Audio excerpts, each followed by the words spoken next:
Hello, Jordan Peterson, man I admire, but admire a little bit less than I used to.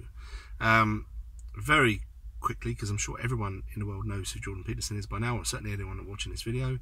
He became infamous while he refused on a principle not to use a new law that was inserted into Canadian law called C-16, which was a compelled speech law.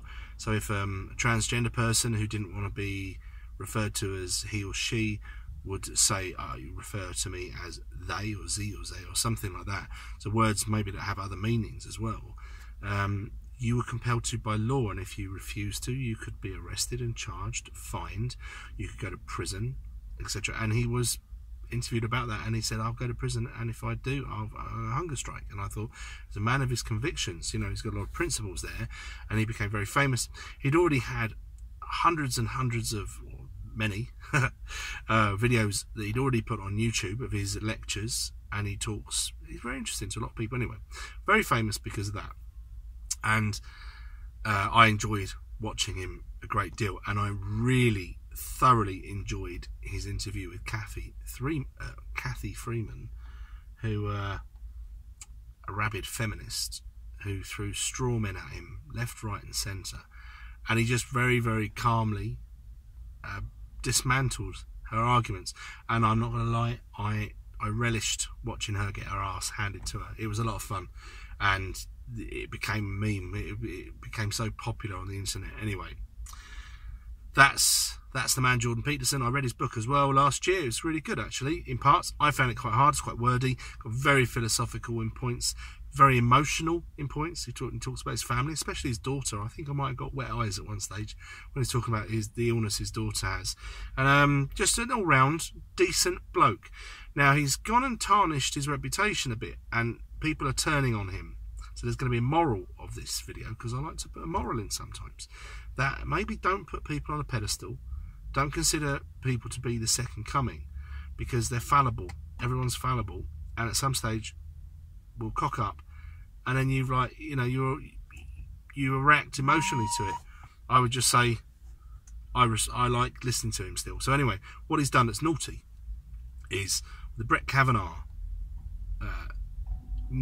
epic news event of last year, trying to be, well, successfully Supreme Judge, whatever it is, Supreme Court Judge, that while that was going on, the utter madness and what looks like fake news, false allegations, or at the very least he said, she said, unfounded, he came out and he tweeted at 2 o'clock in the morning, maybe he had a couple of beers, that he shouldn't take the job.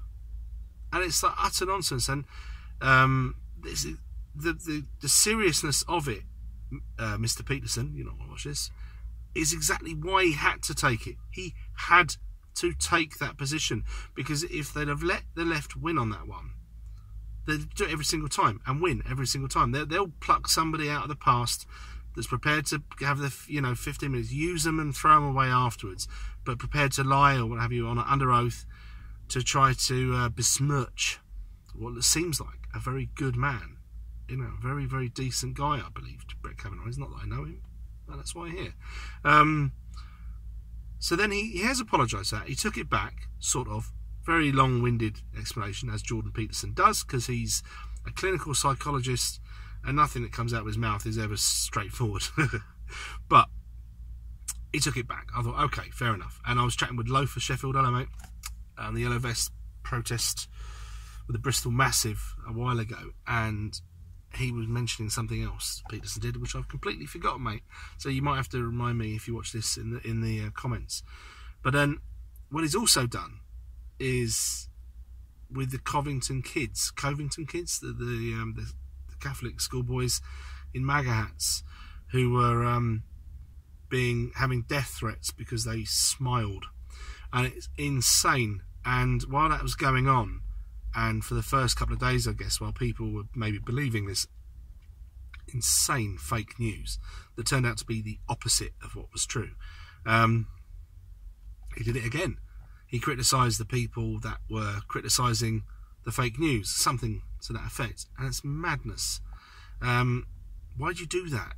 Why do you do that, Jordan Peterson? That's really weird. And then more recently, or I saw it more recently, he threw Milo Yiannopoulos under the bus. And Milo is a fascinating guy, really entertaining. He's a shit stirrer. He's a provocateur. He loves to wind people up. That's his thing, and that's what he's made successful. But he's also an intelligent guy, and he's very good at making arguments all the same. And I also think that say the personality of Milo and the personality of Jordan Peterson couldn't be more different, but both I think very necessary and useful in fighting the insanity of the Marxists at the moment. Milo's gay. He is married to black men. He loves black men, apparently. Can't get enough. And he's being accused many times of being racist because he talks about Islam and stuff like that. He's got a dog in that fight, by the way. You know, he's one of the first ones to get it if he lives under Sharia state for being gay. And so on an interview, somebody suggested to Jordan Peterson that Milo was racist, and instead of just dismantling it and saying, how can you possibly spend your life with someone you hate? He's married to a black man, he's in love with a black man.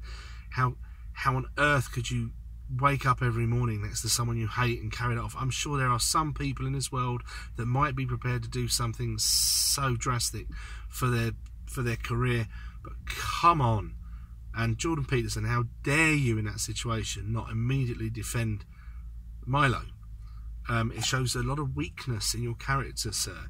Now, he has since apologised, and it was a very sincere apology. Milo accepted it, but I think what this does is it's weakened the way people perceive you, people that were seeing you as this new Messiah.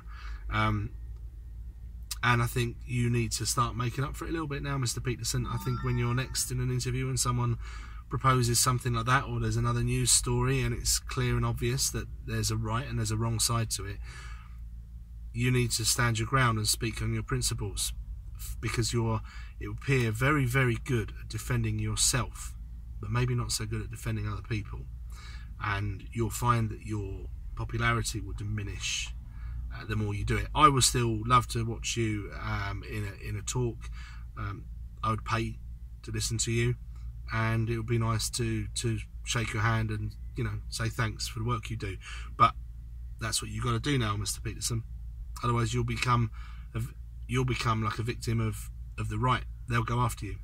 Anyway, this one's over. Let me know what you think. Bye.